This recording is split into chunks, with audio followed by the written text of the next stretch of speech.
you that we have 5 main activities in a generic process framework. Number 1, we have communication, then we have planning. Communications main output is the set of requirements.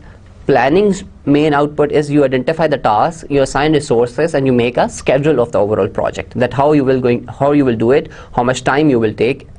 And then we have modeling.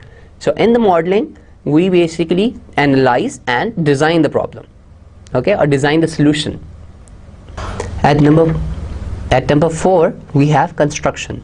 So the construction's main output is basically the code that you have written, and then you will test the code, or you test your implementation, and then finally you have deployment. And I think the deployment's main output is that the customer actually signs in, project completion. You get a certificate from the customer where customer says, "KG, the project is successfully deployed at their site," and then following that you basically